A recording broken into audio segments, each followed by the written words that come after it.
Oui, un certain regard. Mammouth. Louise Michel aussi. Et Isabelle Adjani et Yolande Moreau. Mais c'est aussi un acteur. Alors le tapis rouge, on le sait, c'est aussi l'occasion de voir les égéries L'Oréal. On a vu Iseult. Et là c'est Aishwarya Rai, dite H pour les intimes. Et pour une grande partie de l'Inde, puisque c'est une immense star en Inde, une star Bollywood de tapis rouge. Alors, c'est-à-dire qu'ils ont augmenté la hauteur de chaque marche, c'est ça? Expliquez-nous un peu. Non, des grandes marches dans le sens exceptionnel. Ah, vous savez, grande à plusieurs sens. mmh. Pour le film de Cédric Klapisch, hors compétition, La venue de l'avenir. Un film avec un casting de ouf, comme dirait l'autre.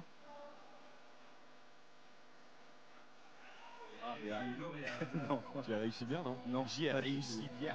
Pas dite H. C'est H, plus- H. ouais, voilà. Aishwarya Rai. Et comme je vous le disais hier, j'ai eu la chance De l'interviewer. déjà non de l'interviewer ici, parce que vous savez que dans les films de Bollywood c'est assez marrant, mais on ne s'embrasse pas, Non. surtout pas. Et donc on avait parlé de ça l'avait un peu choqué parce qu'on n'en parle pas non plus. Et sinon j'avais eu la chance de la voir sur un tournage à Bombay. J'avais fait un reportage sur Bollywood. À Mumbai, vous voulez dire? Oui, tout à fait. Pour la joie des photographes, voilà, Hélène Les Mirel. égéries L'Oréal. Et la troisième, c'est Cara de Lavigne qu'on a vu hier aussi. Très Si beau non film. plus, mais alors c'est un des plus grands films de Christophe Honoré, c'est incompréhensible. Si vous l'avez pas vu, bah Avec voilà. Vincent Lacoste également. Très très gros succès. L'immense succès. Impossible d'avoir une place d'ailleurs. C'était plein, moi j'ai eu la chance d'y aller, figurez-vous. On l'a reçu sur France 5. Et c'était très très bien. Vous allez peut-être vous envoler, mais Hélène pas Hélène Mirren. Ah si, Mirren. peut-être avec son petit hélicoptère, elle peut s'envoler. Non, moi je pense surtout qu'elle capte très bien la télévision. Ah oui, c'est ça. France Télé, alors je pense qu'elle capte. Ah bah, évidemment. Non, Hélène Elle Mirren, dit non, on elle dit rigole. On l'a vu dans Devdas notamment, avec une montée des marches ici incroyable pour le film Devdas, qui était un grand film de Bollywood. Tout en costume, c'était sublime. C'était il y a 2 ans. Ah non, Devdas, c'est il y a bien plus longtemps Non, que mais il ça. n'y a pas une rediffusion. On a eu C'est une possible, très belle oui. équipe C'est très possible, oui. Et là, c'est Hélène Mirren, l'actrice de The Queen. The Queen, c'était Stéphane Frears, il me semble. Ouais, exactement. Et sinon, elle a eu... Ah, mais voilà, vous vous souvenez? C'est Hélène Mirren, c'est la seule. Et alors pourquoi est-ce qu'on peut... Alors, pour La Folie du Roi George, Ok. justement, prix d'interprétation féminine, c'était son deuxième. Et sinon, pour Cal, de Pat O'Connor, c'était en 1984 et ensuite en 1995. Alors Stéphane Frears, c'est bien sûr. Bernard Giraudot et Annie Dupéret. Mais aussi les jeunes Paul Kircher, qu'on a cité, Qu'on adore, qu'on a vu au théâtre cet hiver dans Les Idoles. Joué. mise en scène par Christophe Honoré. Et il joue... mais elle était aussi dans Suicide Squad. La voilà.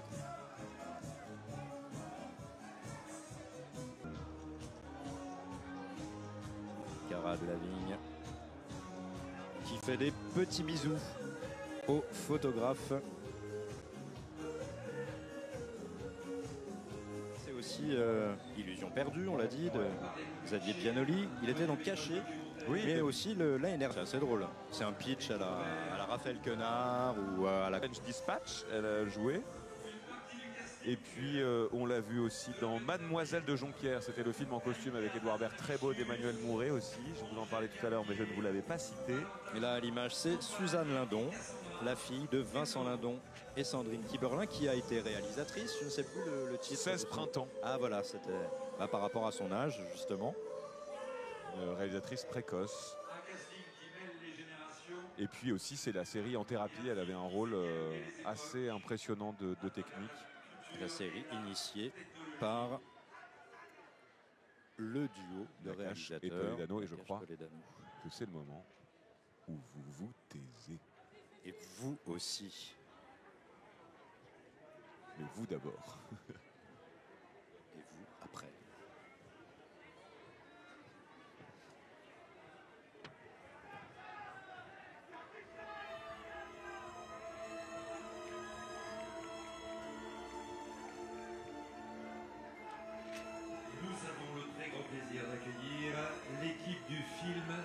venus de l'avenir. Il y a quand même une actrice dont on n'a pas parlé de cette jolie brochette, c'est Pomme. C'est Pomme la chanteuse. La chanteuse, j'adore Pomme, hein, c'est la nouvelle Une Barbara. chanteuse de plus dans la catégorie des chanteuses qui deviennent actrices. C'est comme si vous aviez un documentaire à vendre, presque. C'est une obsession, ces chanteuses actrices. Aussi, Si il faut dire France que TV vous êtes, m'écoute, je crois que vous êtes un grand il faut fan signer, hein, de musique. Hein. c'est vrai. Pomme, elle avait déjà joué dans un moyen métrage, un long métrage même.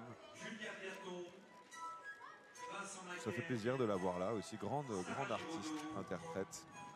Et puis Paul Kircher, le grand frère de Samuel. Samuel, c'est le petit frère Samuel, on l'a vu dans l'été dernier. On l'a vu dans 2 films aussi à Cannes ici cette année. Mais on est là pour parler de Paul. Vous voyez la personne tout à droite qui tient Vassili dans ses bras. Et il y a aussi Abraham Wapler dans le film Nouveau Venu, qui est excellent. On le rappelle, l'histoire de plusieurs cousins qui héritent d'une maison, qui vont voir ce qui s'y passe dans cette maison, vont découvrir tout un tas de peintures, de photographies et essayer de retracer la vie de leur aïeul. C'est lui, le très beau Abraham Wapler, excellent. Nouveau venu de la famille Klapisch.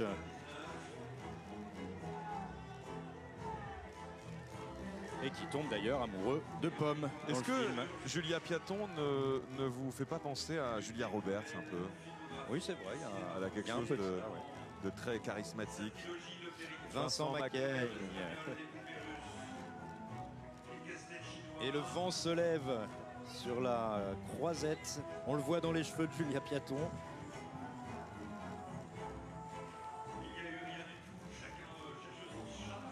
Chacun cherche son chat.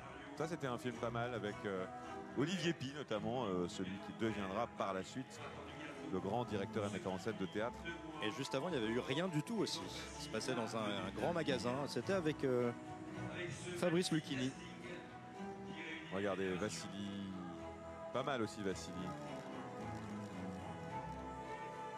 Et puis Zinedine Soilem. On n'en a pas parlé encore de Zinedine Soilem.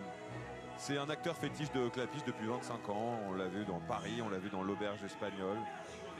Rappelons à quel point l'Auberge espagnole a été un phénomène générationnel. En 2002, l'histoire de ces étudiants Erasmus à Barcelone avec Romain Duris. C'était pas une première fois hein, pour Romain Duris dans le cinéma de Klapisch, puisqu'il avait fait Le Péril jeune avant avec lui. D'ailleurs, il lui doit une partie de sa carrière puisqu'il l'a révélé. Mais on parlait de Zinedine Soilem qui jouait aussi dans Chacun cherche son chat. Lui aussi, il a été révélé par Klapisch. Cette comédie de quartier qui se déroulait dans le quartier de Bastille, du 11e arrondissement. Vincent Macaigne, ah bah voilà notre Julia Roberts, Julia Piaton. Française. Alors Cédric Klapisch, c'est aussi Encore, hein, c'était son dernier film sur la danse. Encore, et oui. en 2 mots.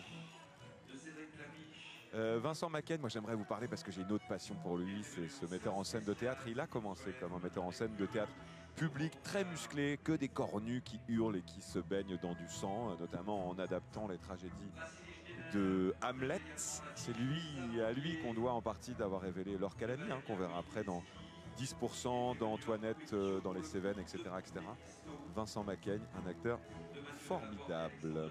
Nouveau venu chez Cédric Klapisch. Et alors, on vous a parlé de la photographie, hein. On vous a dit que ça se passait au début de la photographie, ce film, et ce n'est pas pour rien, vous savez pourquoi? Non, je ne sais pas, Olivier. Eh bien, parce que Cédric Klapisch était très très fan de photographie plus jeune. Son grand-père lui-même était photographe. Il a voulu démarrer comme photographe avant de se tourner vers la réalisation. Et d'ailleurs, il est fasciné hein, par le Paris du 19e siècle depuis sa plus tendre enfance. Et donc, il réalise un rêve, en quelque sorte, de faire un film en costume. C'est un hommage, on peut le dire comme ça, aux impressionnistes. Oui, il n'a jamais osé hein, faire de film en costume. Et là, avec cette histoire en 2 parties, il s'est lancé. Et c'est aussi sur les débuts de l'électricité. On voit dans le film l'avenue de l'Opéra qui a été la première à s'allumer, la première à avoir l'électricité. Et Olivier, je pense à ça comme ça, mais Cédric Klapisch, avec sa trilogie sur l'Auberge espagnole, c'était aussi un des premiers qui démocratise l'Europe avec Erasmus. Ça donnait envie d'aller voir ce qui se passe à droite, à gauche, de faire des bisous à tous les étudiants étrangers, étudiantes étrangères qu'on croisait avec leur consentement, évidemment. Et c'est ce cinéaste aux 17 millions d'entrées qui a fait de la technique chorale un vecteur pour créer une émotion collective. C'est un cinéma qui s'exporte aussi, beaucoup. Et c'était un cinéma dans l'humain beaucoup, hein, oui. C'est le personnage qui l'intéresse. J'allais le dire, c'est un cinéma de la bienveillance dans un cinéma français parfois cynique. Prenez-en de la graine. Oui, exactement, j'allais vous la faire. Il dit d'ailleurs, parce que c'est un grand cinéphile, le cinéma sert à penser le monde autrement. Quand je vois un Abbas Kiarostami, ça m'aide à comprendre l'Iran mieux qu'en lisant les journaux. Il a d'ailleurs cofondé avec Pascal Ferrand, autre grande cinéaste, la Cinétech. Cinétech, ce site de VOD. C'est une base de données en fait, c'est ça? Mieux, c'est un algorithme vivant, c'est-à-dire qu'ils ont demandé à tous les grands réalisateurs et réalisatrices de donner leurs films préférés et vous pouvez les voir. Donc vous apprenez par exemple que Clapiche, ton film préféré, c'est, je sais pas quoi, Abbas Kiarostami, vous pouvez le voir. Grande idée, et en plus c'est pas cher, 2,99 € par film, voilà. Pomme, la chanteuse, enfin qu'on appelle ici Claire Pomme, en tant qu'actrice à côté de Zinedine Soualem, de Julia Piaton, Cécile de France, Suzanne Lindon, Vincent Macaigne et Cédric Lapiche à côté de son co-scénariste Santiago Amigorena. Paul Kircher à l'écran. Et allez, on est à mi-parcours des marches. On fait coucou et on remonte pour entrer. Regardez, c'est vraiment un temps à Marilyn Monroe là. Le vent. Giraudot. Le maire de Cannes.